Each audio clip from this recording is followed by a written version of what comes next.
Welcome to Movies Are Life. I'm your host, Nathan Chandler.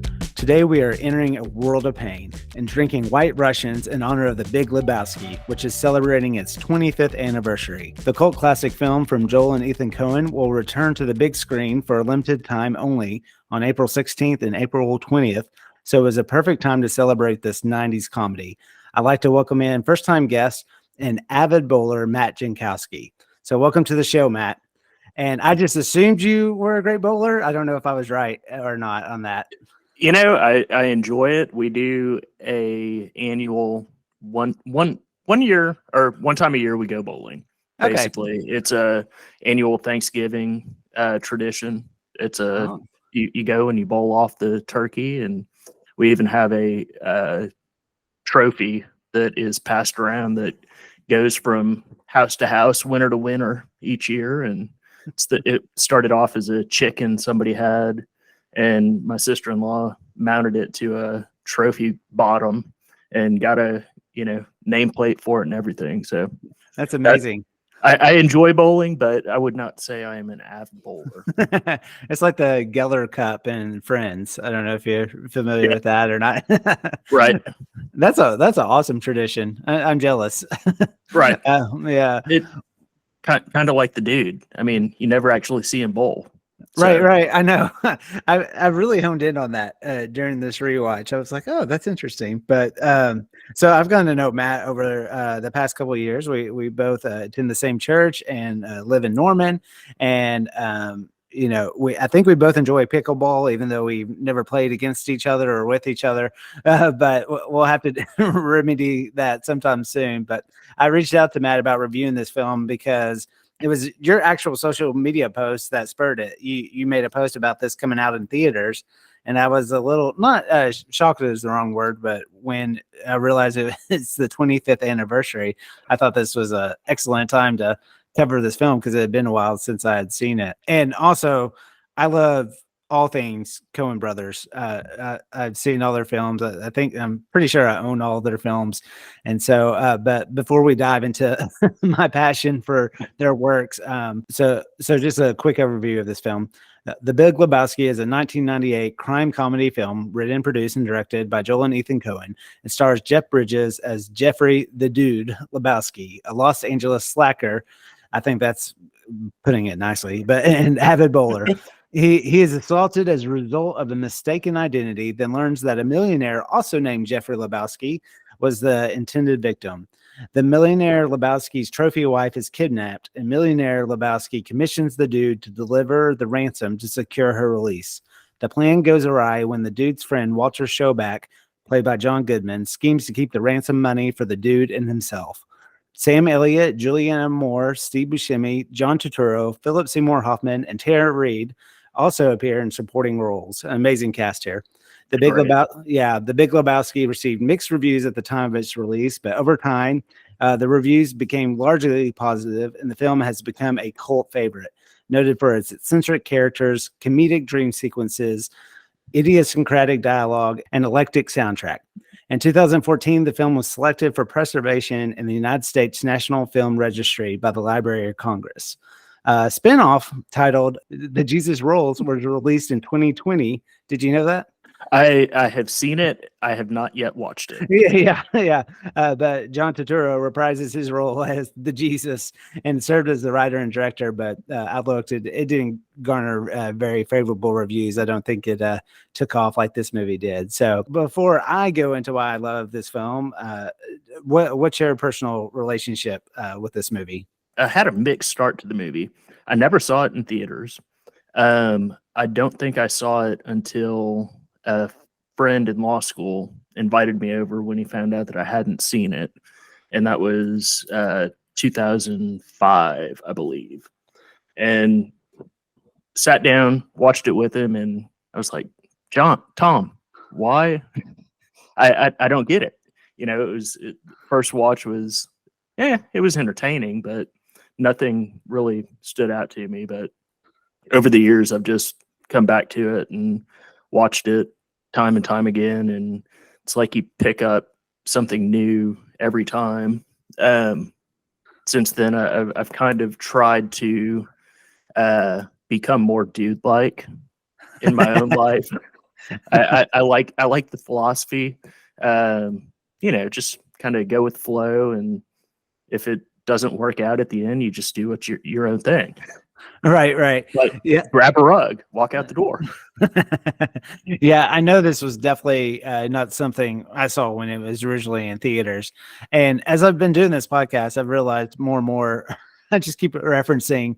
Yeah, I first saw this movie when I was in college, which has made me rethink like how I spent my time in college. Because I feel like I watched a lot of movies, but as I mentioned, I've always loved the Coen brothers movies. I think probably one of their first films that I saw was actually Oh Brother, Where Art Thou, which is probably not one of my favorites of theirs, but the uniqueness to it. I remember seeing that one in the theater, and it just made me kind of start exploring their past and stuff. So even their worst film is still like better than most people's films. And so I just always loved their sense of humor is something I've always connected with. But I love, like, even with a movie like this, I mean, obviously they've gone in darker territory with something like No Country for Old Men, where they are for sure hammering in certain themes and stuff. But I think there's even this movie, even though this movie is definitely meant for laughs, totally. I was actually, especially on this rewatch, was surprised how I thought it was very. I thought it was deep in a lot of ways about life, and Oh, for so sure. yeah, and so I really enjoyed this this watch this time around. It had been a while, and I laughed. I even had a poster of this movie at some point. I think I worked at a movie theater the summer after my freshman year in college, and Nice. there was this. I was the projectionist. I'm sure it's all like digital now, but I actually like spooled the thread and clipped it and all Wow. that kind of stuff. And so, but there was this, like, in the corner there were all these old movie posters, and the Big Lebowski was one of them. I was like, I just thought I hit like pay dirt. It was like the original poster when it came out. And they said I could take it as long as I didn't like sell it on eBay or whatever like that. So it was a fixture in my apartment wall for a really long time. So was it just like, was it funny to you? Did the humor still stand Oh up? yeah. Yeah, during Yeah. this I time? mean, it. Yeah. Just Lebowski, the deadpan, just the situational comedy, of how uh, how many themes are repeated. He gets kidnapped, he gets injured in the face, he's comes back and he's just fine, and he moves on to the next one. There's some slapstick. There's forget what's his name, the cowboy. I do have to admit at the outset, I'm not a huge movie buff. When you talk about the Coen brothers and you name off a bunch of other movies, and I'm like, oh wait, I've seen that. Yeah, I Yeah, enjoyed that. yeah. I think I knew that they did Raising Arizona, which admittedly I watched for the first time about a year ago, Oh. and just my wife quotes it frequently, and I was like, yeah, I might want to watch that at some point. So, Yeah. um, but yeah, it's funny. Yeah, oh yeah, for sure. I found this little piece, and it made a lot of sense to me. But the film is loosely inspired by the work of Raymond Chandler. Joel Cohen stated, "quote We wanted to do a Chandler kind of story. It deals with characters trying to unravel a mystery, as well as having a hopelessly complex plot that's ultimately unimportant." And Right. yeah, and I appreciate that because probably there's like a lot of terms like nihilist and even the dude's approach to life, just the easygoing, and then you have Walter's Vietnam War experience, which I don't know if it connected with you, but I was like, oh wow, this like character really came to life in the last couple of years, like true to Yeah. life. Like, yeah, you could kind of almost see Walter storming the Capitol. I Right. thought, There, there, but there's some definite PTSD going on right there, and y- it's funny because Walter, he's Army, he's Vietnam, he's all about his brothers that died. Very much a rule follower. The scene where mark it a zero, you know, pulling out the gun, mark it a zero.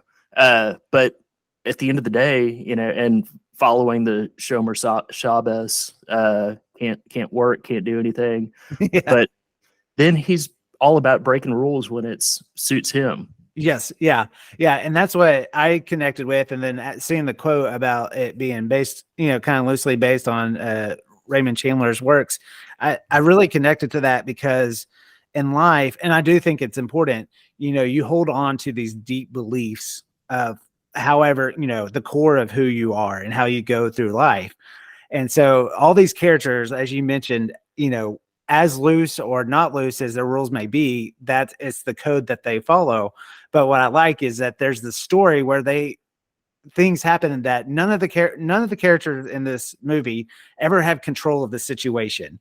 So the plot of the story is just funny in itself, but it's funny how quickly we as people shed those core beliefs to just make it to the next moment. Does that make sense? Yeah.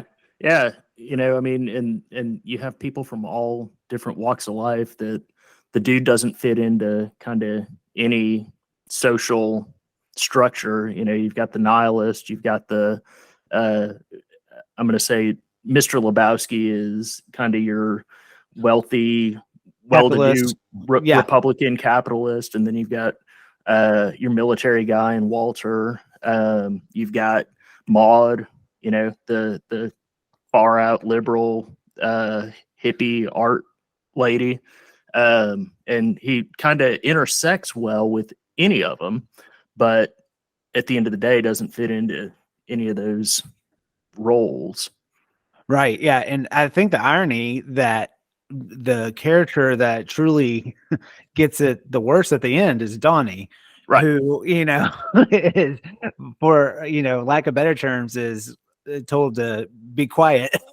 That's a nice way of putting it. Yeah. And I mean, I think it's to comedic effect, but I think the Coens are actually trying to say a lot there. I think all these actions are, that, extreme as they are, how they can affect the ones that you love. Everybody is very self-centered here, to say the least, and often that affects those around you. And so just poor Donnie, and just poor Donnie. Yeah. And I actually kind of not that I enjoyed watching this movie again, because it really was a movie. I mean, I thought about these things as I was watching it, but I don't want to let go of the fact that this was a movie I completely just kind of enraptured myself into. It was just easy to kick back and enjoy it. And I was just, after it was over, I was like, man, that was just a lot of fun and a really good movie. It starts off with this like tumbleweed, going through the city, and it's definitely relating to the dude and how he just kind of goes through life. But I thought, have you ever been to LA? I never have, despite as much as I love movies and have had a lot of friends that live there. But I thought it was interesting. I mean, the Coens are known for just making their settings and locations a character unto themselves, more so than a lot of people. And anyway, I feel like I believe they originally are from the Minnesota area. That's a lot of that inspired Fargo, their movie. But so it definitely felt like this was like an outsider's perspective of LA and the seedy side of LA. Have you ever been there? Or I have flown into LA, never been to LA proper. Went for my cousin's wedding on Manhattan Beach, one of the beaches. There's so many of the little beach towns that are something beach, but it's weird. I did not get as much of the location being central to this plot. It's almost like this could have happened kind of anywhere. Because you've got nondescript. The only place that I think needs to take place in LA is the next to last scene of them putting Donnie in the ocean. Right. Because I mean, every other place you're talking, you're going to a bowling alley. Yeah. You're in some crappy rental house. You're at a mansion. Um, I don't know. I just you could have had that opening almost anywhere to me, Yeah. but yeah, Yeah, no, yeah, I totally see what you mean, how it can be placed in that because, even my hometown, my bowling alley didn't quite look like that, but yeah, it could, right, most bowling alleys, I wouldn't say the newer ones that come out now and the kind of like main events or like bigger complexes and stuff, but it is funny how any kind of bowling alley in any kind of little town, even though it may look a little different here and there, it all they all could be the same place almost. But right, yeah, I kind of felt like they play into a little bit of the artist. That at one point they're in that theater watching that guy do the interpretive, art, and then you have Juliana Moore's character who does true, that paint, and that the German German band here and stuff. And I felt like they were purposely kind of poking fun, we're used to always seeing, Hollywood with LA. And I think they were trying to right, show, with the Big Lebowski, he lives in this mansion, but then you have the dude who just lives in this, shabby, like duplex of, right, condos of some sort. And, but it still allowed them, like you mentioned, to have the beach.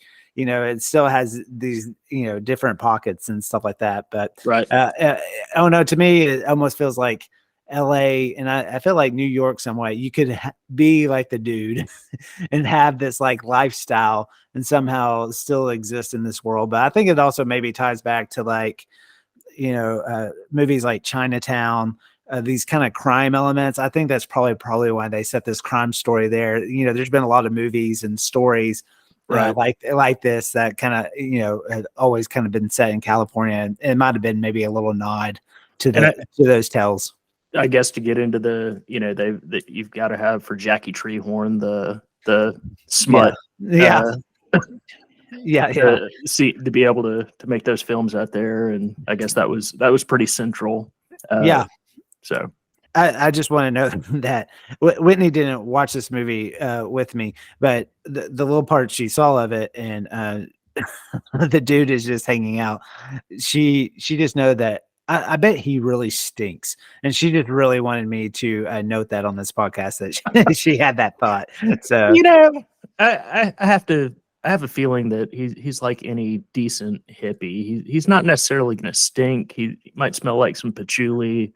Definitely smells like some weed. But yeah, so probably there's people that would label me into A type of personality, but I like an order to things. I like being organized and that sort of thing. So I could never get into the dude's lifestyle. It almost makes me envious, not completely envious, but sometimes ignorance is bliss, right? Like right, the fact that you can go on just taking things, no matter even in the dire situations that he gets in this movie, he always just has a resting place, whether it's in his pot or it's the bowling alley, or and so I guess we all have those in some form or another. it's I don't know. I kind of feel the dude has this inner peace about him that I I try to replicate in my own life. I'm not very good at it, but or at least most times. But it's kind of one of those deals of things are going to happen, and you just got to go with it. And it's not. He gets picked up, and basically kidnapped on two occasions, and he just rolls with it. Hops in a limo. I don't know where I'm going, but it's going to work out. And I'm sitting there. There's no way I'd not be fighting and scratching trying to get away. And he's like, oh, let's just see what happens.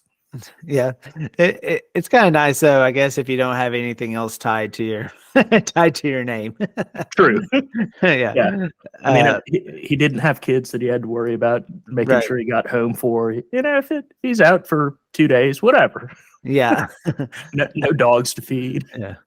Well, I mentioned the setting, but also one thing that the Coens are always known for are their eccentric characters.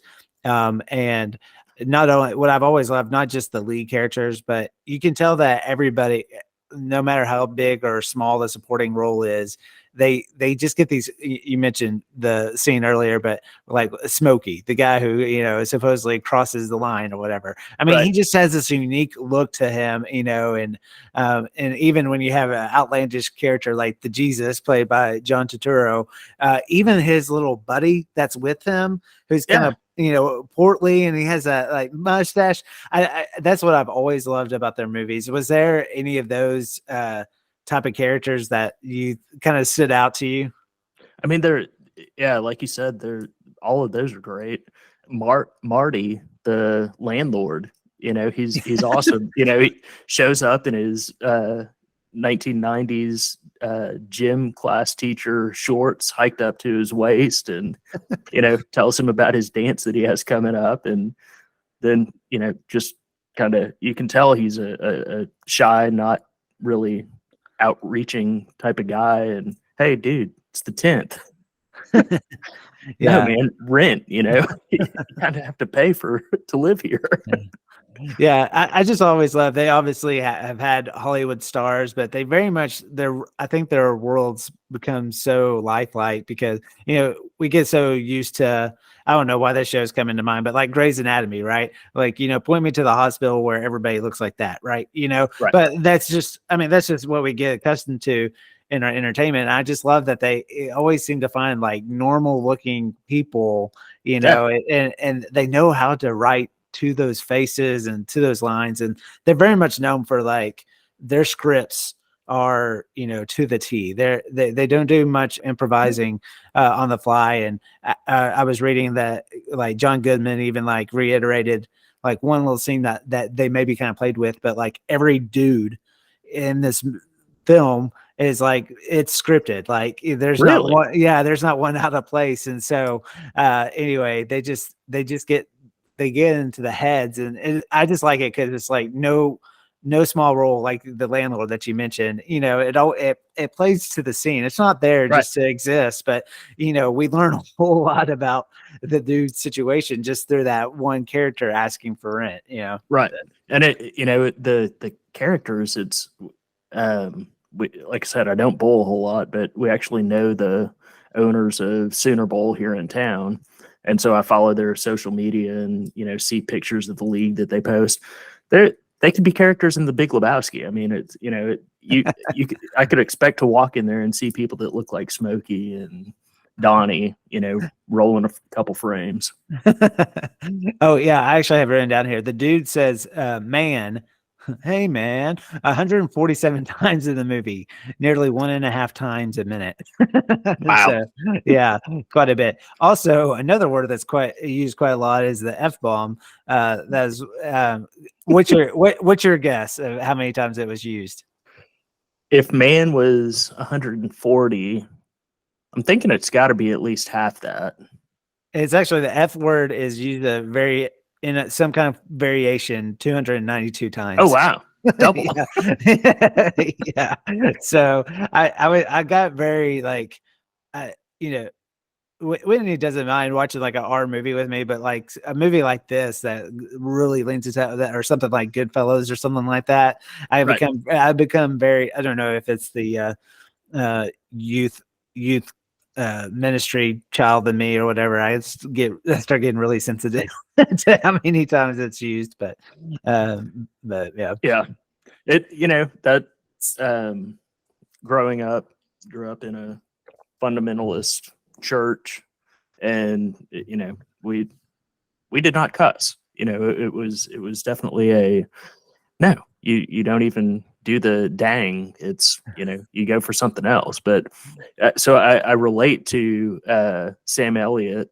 In the middle of the movie when he goes, dude, I really like your style, but do you really have to use so many cuss words? he promptly says, "What the f- are you talking about?" Okay, dude. Right. Yeah.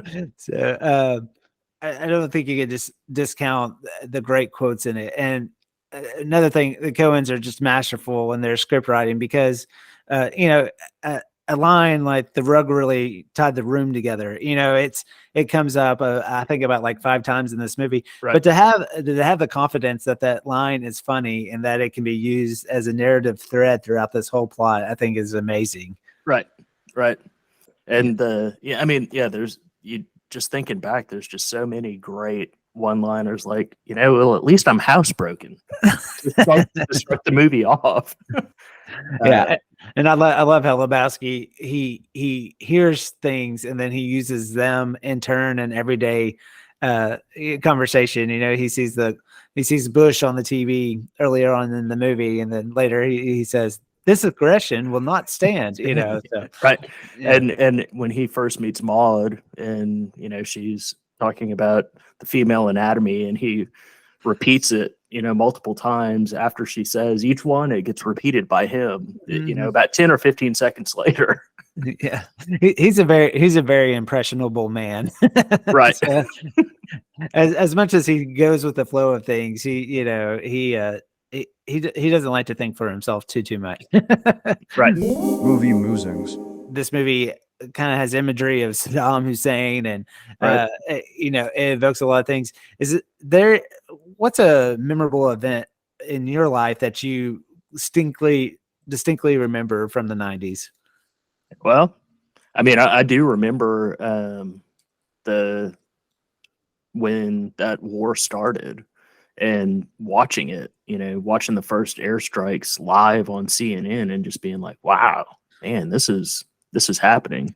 My dad was Reserve Air Force and actually ended up getting called over there. So, Oh, wow. that definitely stands out to me. But yeah, it's because I think I'm a few years older than you, but so the 90s, I was fully aware of what was going on. Started high school in 91. So, I was pretty much paying attention and forming my world viewpoint at that point. Oh, yeah, for sure. Oh, what year did you graduate high school? 95. 95. Okay. Yeah. Yeah. So, yeah, I did think it was funny that this, movie, it came out in 98. It's looking back at this time almost like it was like a long time ago, Right. a long time ago. But I'm curious to why. I mean, there's kind of these deep seated, thoughts, politically with what was going on at that time. But I don't know if it necessarily, the story almost feels like it could take place at any moment. I wonder Right. why they leaned into that for the story to make connection there. I don't know. Maybe it's tying it into the next kind of never ending war. Because by 98, we're pretty much the major military operations were finished for sure in Iraq. And I don't know. Yeah. And that, I think by then, the whole WMD debacle had started to come to light, and Yeah. maybe it was, a time that people felt comfortable already going back and kind of being able to question that. Right. Yeah. My second movie musing question for you, you actually kind of already hit at the beginning. I was going to ask you, do you enjoy bowling? So, but I have to know a little bit, how many people participate in this tradition? How many people do you usually have? So it depends on which of my wife's family are in from out of town, but Okay. it's always our 4, my wife and I and our kids, my parents, her dad, her mom when she was still alive, and then her sister and brother-in-law from Lubbock. They come every year. She's got another sister that comes in pretty much most years, and then her sister's kids have come in as well. And every now and then we'll have another straggler that, if they're around, we'll take them with us. And actually, this last year we had our kids. One of them took a friend that they're talking to the family bowling experience. But Yeah, so that's we usually get 2 to 3 lanes, and so anywhere Yeah. from 10 to 15 to I think the most we've ever had is about 17. okay. So, do a lot of people go bowling during that time? It is. It's actually pretty crowded by the end of Wow. the day. Yeah, we usually we do the turkey trot in the morning, then we have dinner about 2:33, sit around for till about 6, and go and bowl and watch college football. Man, Yeah, we're gonna join you guys you for should. Thanksgiving. It's a great time. So this is a very important question, but do you love or do you hate the Eagles? I would probably be on the hate side of the Eagles. What? Really? Yes. Really? Do they're- tell. I mean, they're fine, but that's just a whole. I don't know. That whole era of music is just not my thing. So Interesting. people have nostalgia for it. I never did, and Interesting. so I can definitely appreciate that. Yeah, I do have some other music that I do not like that people called into question quite frequently. But I like what I like, and I don't like what I don't like. So, would you consider yourself a big music fan? For the most part, Yeah. but yeah, and I'd say that my music taste kind of got locked in that early to mid '90s. A lot of Nirvana, Beastie Boys. Oh yeah. That era rap was played quite frequently. A little bit of Robert Earl Keen, Jerry Jeff Walker. Yeah. So I mean, it covers a large spectrum, but I don't know, that 80s, 70s, 80s rock just does not do it for me. Yeah, I'm actually a big fan of 70s and 80s music, and so not that I necessarily grew up on the Eagles, but my parents did have the live CD that they came out, Hell Freezes Over, the live album, which is I think most of the songs on there are kind of acoustic type of take, but they have a really cool version of Hotel California on that thing. It's got a really cool guitar, like acoustic solo opening at the beginning and stuff like that. But yeah, I really like. Go ahead. I don't dislike the song. I love the version that they play in the middle of when the Jesus is dancing in the movie. But Yeah. I don't think that's the Eagles. No, it's not. It's so that dance is amazing, and I need to learn it. So I thought this film really held up. I if you didn't know it was made in '98, I do think if you just watched it, you wouldn't even think about it. But is this a movie that you would recommend to other people checking out if they haven't seen it before? For sure. Yeah, I definitely would. There's some things watching that through our lens today would not pass. The whole Saddam thing. Yeah. That kind of treatment. But one thing that was kind of funny was when the dude is describing the peeing on the rug, and he's describing the Chinaman, and Walter of all people busts out with, "Dude, that's not their preferred nomenclature." And then he goes on to Oriental, which it's like, yeah, Walter, that's not the preferred nomenclature either. I want to know. I think John Goodman is amazing in this movie. Now, I think he's an actor. I do think he's a beloved actor. I feel like he's overlooked. It's almost, I don't know. I know this type of role is not something that would normally garner like an Oscar nomination, but all his roles, he's always amazing in. Now this show, I didn't grow up watching Roseanne, but we even watch The Conners right now. That's on TV, and I'm not I'm not championing it for being like the best sitcom ever on it there, but like he's terrific in it. He have you seen The Righteous Gemstones on HBO? I have not, but Oh, I did grow up watching Roseanne. We used to watch it all the time, yeah. until the controversy with her, with the opening pitch that she threw out. uh, at which point my parents said we couldn't watch anymore. But um, other than that, yeah. And then I watched the first couple of seasons of The Connors when it came out, and I thought he had just gotten even better. Oh yeah, in that. I mean, he's just fantastic.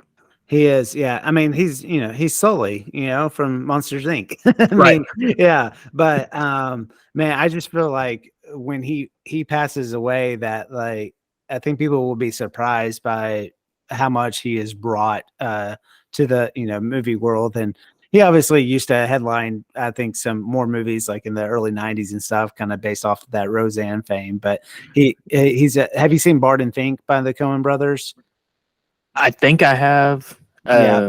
I don't think I was wowed by it, but Yeah, but he's always been a fixture in their movies. He was in Raising Arizona as well right. and stuff like that. But he is, I mean, he is so. It's almost like his movie, almost more so than the dude's. Almost at some point, he's in it, so much. But It's so great because he's not. You would think usually somebody of his size is kind of character, typecast. mhm. But I mean, he just has a range of characters that he plays. Yeah. Growing up, you mentioned in a fundamentalist Christian household, I think you would appreciate The Righteous Gemstones. That's what I've heard. And I also wanted to know before we kind of close this conversation out.